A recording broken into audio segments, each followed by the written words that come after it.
Hello friends, मेरी digital classes में आप लोग का बहुत बहुत फिर से नए सेशन में स्वागत करता हूं। तो हॉस्टन वार्डन के लिए जो है कंप्यूटर का सेशन चलाया जा रहा है, जिसमें 18 पार्ट इसके अपलोड हो चुके हैं। ठीक है जी, ये हमारा 19 पार्ट है। 18 पार्ट में लगभग 375 क्वेश्चन में कंप्लीट करा दिया था। तो ये हमारा 19वां पार्ट है। इसके जो लगभग 18 पार्ट को नहीं देखेंगे जो जाके देख सकते हैं। आप सभी को पता होगा 500 MCQ, ठीक है, कंप्यूटर के सभी इंपॉर्टेंट और सिलेक्टेड क्वेश्चन हैं। सभी एग्जाम के लिए इंपॉर्टेंट है। बैंक वगैरह, SSC वगैरह का आप तैयारी कर रहे होंगे। हॉस्टन वार्डन, ठीक है, हॉस्टन वार्डन के लिए तो अलग से चलाई जा रही है, और सभी जो प्रतियोगिता एग्जाम के जो है सभी एग्जाम के लिए काम आएगा। ठीक है जी, आप सभी को पता होगा कि हॉस्टन वार्डन जहाँ से आपको जो है सिलेबस उठा के देंगे, तो यहाँ पे जो है 30 नंबर से क्वेश्चन पूछा जाएगा, जिसमें आपको 15 नंबर लाना कंपलसरी। इसलिए जो है टारगेट बेस पे पूरा 30 में हम 30 नंबर लाएंगे, उसी उद्देश्य से यहाँ पे जो है सेशन को चलाई जा रही है। ठीक है जी, तो चलिए स्टार्ट करते हैं सेशन को। पिछले सेशन में 375 क्वेश्चन देखे थे, यहाँ से हम आगे बढ़ेंगे। ठीक है जी, पहले बार आए हैं तो चैनल को सब्सक्राइब करके रख लीजिएगा और शुरू से लेकर लास्ट तक बने रहिएगा। पूरा 500 MCQ इसको जो है मैं कवर करा रहा हूँ। यहाँ पे देख सकते हैं लगभग 400 करीब हम पहुँच जाएंगे। ठीक है जी, तो 375 क्वेश्चन में देखें कि निम्न में से कौन सा सर्वाधिक उपयोग की जाने वाली इनपुट डिवाइस है। ठीक है, microphone, scanner, touch screen, mouse. तो यहाँ पे चौथा ऑप्शन करेक्ट आंसर हो जाएगा। तो यहाँ पे जो 4 ऑप्शन दिए ये सभी जो है इनपुट डिवाइस है। ठीक है जी, यहाँ पे बोला जा रहा है क्वेश्चन की सर्वाधिक उपयोग किया जाने वाला इनपुट डिवाइस कौन सा है। तो आपका जो माउस हो जाएगा ये जो है इनपुट डिवाइस है, और सर्वाधिक उपयोग की दृष्टि से देखेंगे तो माउस का जो है सबसे ज़्यादा उपयोग होता है। ठीक है जी, तो यहाँ पे वही क्वेश्चन आपसे पूछा गया था। ठीक है, चलिए अब यहाँ से हम आगे बढ़ेंगे। अगला क्वेश्चन है, एक मॉडेम की आवश्यकता होगी यदि आप खाली स्थान चाहते हैं। ठीक है, तो एक मॉडेम की आवश्यकता होगी यदि आप खाली स्थान चाहते हैं, तो अपने कंप्यूटर सिस्टम से किस स्कैनर से जोड़ना, अपनी नियमित टेलीफोन से जो है वॉइस मेल की जोड़ना, या थर्ड है अन्य कंप्यूटर से या फोन लाइन केबल या वायरलेस कनेक्शन के उपयोग द्वारा इंटरनेट से जो है कनेक्ट करना। तो इसका जो है थर्ड ऑप्शन यहाँ पे करेक्ट आंसर हो जाएगा। तो मॉडेम की आवश्यकता होगी यदि आप चाहते हैं अन्य कंप्यूटर से या फोन लाइन केबल या वायरलेस कनेक्शन उपयोग के द्वारा इंटरनेट से कनेक्ट करना चाहते हैं, तभी इसके जो है मॉडेम की आवश्यकता होती है। ठीक है, मॉडेम से कई बार क्वेश्चन आपसे पूछे गए हैं। थर्ड ऑप्शन यहाँ पे करेक्ट आंसर हो जाएगा। देखते करें नेटवर्क में यहाँ पे ये उपयोग, मतलब नेटवर्क के रूप में इसका उपयोग किया जाता है। ठीक है जी, अगला क्वेश्चन है 370 क्वेश्चन है।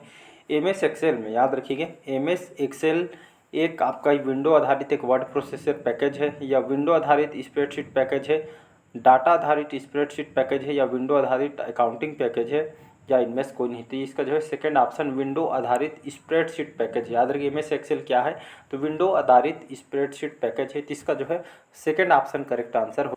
अगला क्वेश्चन है 378 क्वेश्चन है। आमतौर पर देशों के बीच डाटा के प्रवाह को क्या कहा जाता है। अंतर्राष्ट्रीय सूचना प्रणाली, ये आपका प्रणाली है, ये आपका EDI, outsourcing, transfer border flow, या इनमें से कोई नहीं। तो इसका जो है यहाँ पे ट्रांस बॉर्डर डाटा फ्लो बोलते हैं। ठीक है, ट्रांस बॉर्डर डाटा फ्लो।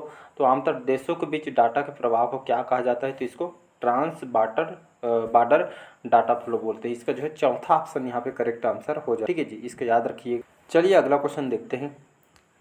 निम्न में से कौन सा एंटीवायरस प्रोग्राम का उद्देश्य नहीं है। किसी भी चिन्हित वायरस को हटाना। ठीक है, एंटीवायरस के प्रोग्राम का उद्देश्य नहीं, उसके बारे में बोला गया है। तो ये चिन्हित वायरस को हटाना, वायरस का नाम कॉपी करना और निरीक्षण के लिए माइक्रोसॉफ्ट को भेजना, वायरस पाए जाने वाले सूचित करना, वायरस सर्च करना, या इनमें से कोई नहीं। ठीक है, तो एंटीवायरस प्रोग्राम का उद्देश्य कौन सा नहीं है, तो वायरस का नाम कॉपी करना और निरीक्षण के लिए माइक्रोसॉफ्ट को भेजना, ये जो एंटीवायरस प्रोग्राम का उद्देश्य नहीं है। तो इसका जो है ये जो है सेकंड ऑप्शन, दूसरा ऑप्शन करेक्ट आंसर हो जाएगा। अगला क्वेश्चन चलिए देखते हैं। 380 क्वेश्चन है। H1 खाली स्थान का एक उदाहरण है, यहाँ पे दिया ऐसे करके दिया है। ठीक है जी, H1 ये खाली स्थान का उदाहरण है। तो ये आपका जो है HTML, ठीक है, HTML का उदाहरण है। ठीक है जी, ये HTML, ठीक है, HTML का उदाहरण है। कई बार HTML का फुल फॉर्म भी पूछा गया है। अगला क्वेश्चन है 381 क्वेश्चन है। नेटवर्क किस प्रकार के नेटवर्क नोड्स के बीच संचार के लिए HPNA एडाप्टर की आवश्यकता होती है। तो ये जो है फोन लाइन, याद रखिएगा। तो फोन लाइन नेटवर्क किस प्रकार के नेटवर्क के, जो फोन लाइन जो नेटवर्क के जो है नोड्स के बीच संचार के लिए HPNA एडाप्टर की जो है आवश्यकता होती है। फोन लाइन के खास करके इसी के लिए जो उपयोग किया जाता है स्पिन एडाप्टर की, ठीक है जी। तो इसका फर्स्ट ऑप्शन करेक्ट आंसर हो जाएगा। चलिए अगला क्वेश्चन देखते हैं। वैज्ञानिक डेटा के विशाल मात्रा का विश्लेषण और अंतर्निहित पैटर्न प्रदर्शित करने के लिए आप किसका उपयोग करेंगे? मेन फ्रेम का, सर्वर का, सुपर कंप्यूटर या मिनी कंप्यूटर का, ठीक। तो वैज्ञानिक डेटा के विशाल मात्रा का विश्लेषण और अंतर्निहित पैटर्न प्रदर्शित करने के लिए आप किसका प्रयोग करेंगे? तो आपको जो है सुपर कंप्यूटर को प्रयोग करेंगे। थर्ड ऑप्शन यहाँ पे करेक्ट आंसर हो जाएगा। चलिए अगला क्वेश्चन है 383 क्वेश्चन है। मुक्त ओपन सोर्स ठीक है, मुक्त ओपन सोर्स ऑपरेटिंग सिस्टम जो लोकप्रिय होता जा रहा है वो है आपका Mac OS X, Microsoft Windows XP, Unix, Linux या एमएस कोई। इसका जो करेक्ट आंसर हो जाएगा लिनक्स, ठीक है जी। तो मुक्त ओपन सोर्सेस ऑपरेटिंग सिस्टम जो लोकप्रिय होते जा रहा है आपका जो है लिनक्स है, ठीक है जी। चौथा ऑप्शन हो जाएगा। तो ये जो है लोकप्रिय जो है मतलब जो है फ्री आप जो है ऑपरेटिंग सिस्टम है जो बहुत ही लोकप्रिय होती जा रही है लिनक्स। इसका चौथा ऑप्शन करेक्ट आंसर हो जाएगा। अगला क्वेश्चन है 384 क्वेश्चन है।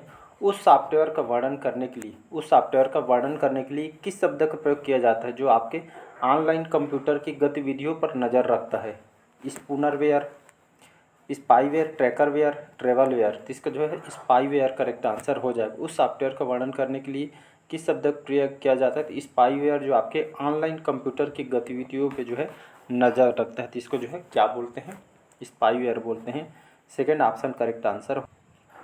अगला क्वेश्चन देखते हैं।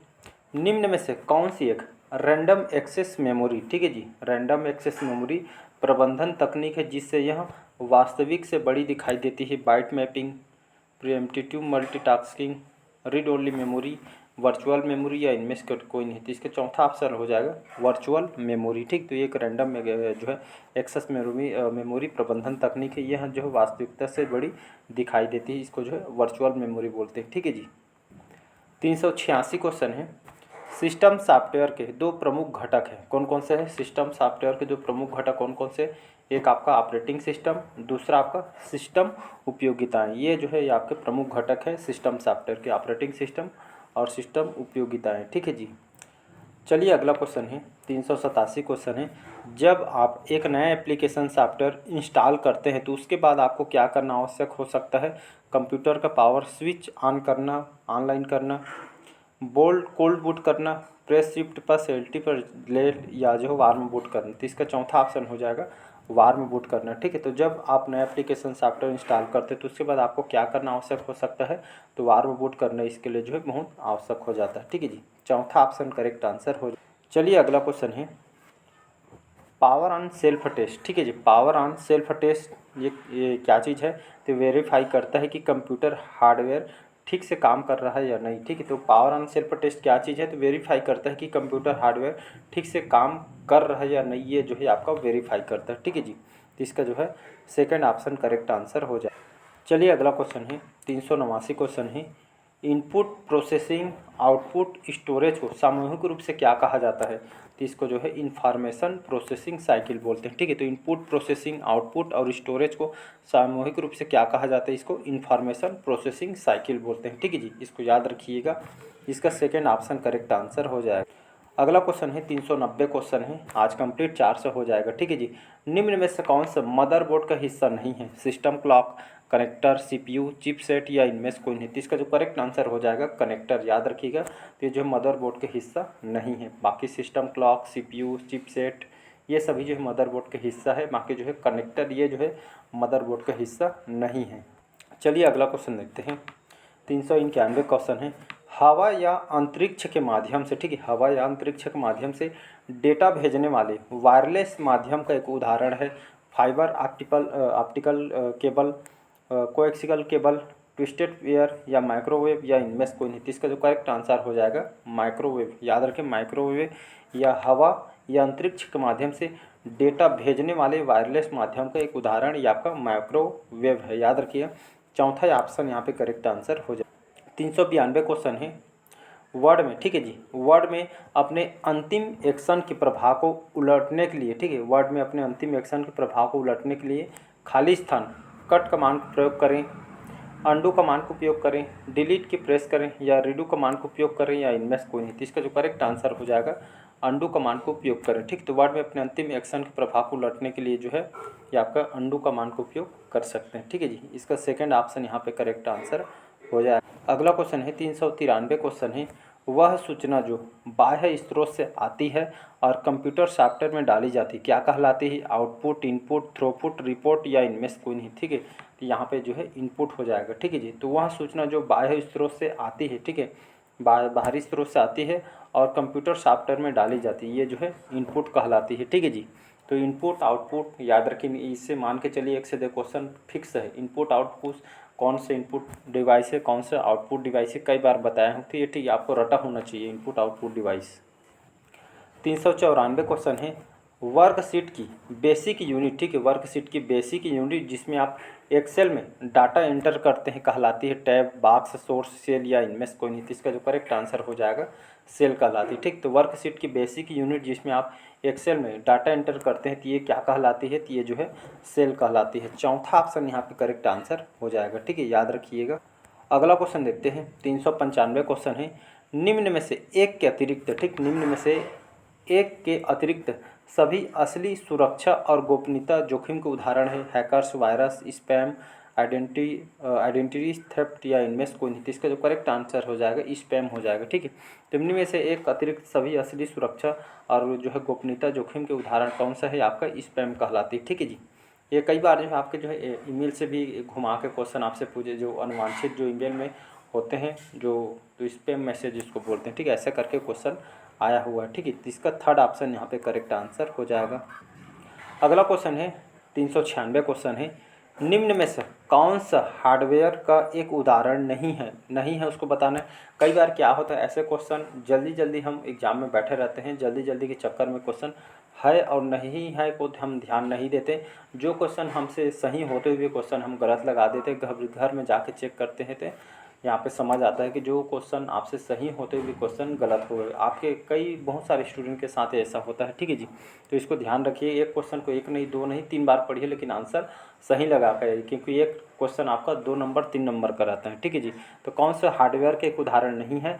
Scanner, printer, monitor, mouse, interpreter. ठीक है जी, तो आपका जो इंटरप्रेटर होता है, ठीक है, ये जो है हार्डवेयर का उदाहरण नहीं, बाकी स्कैनर, प्रिंटर, मॉनिटर, माउस ये जो है हार्डवेयर के उदाहरण है। ठीक है जी, बाकी इंटरप्रेटर आपका नहीं है। तो पांचवा इसका जो है करेक्ट आंसर हो जाएगा।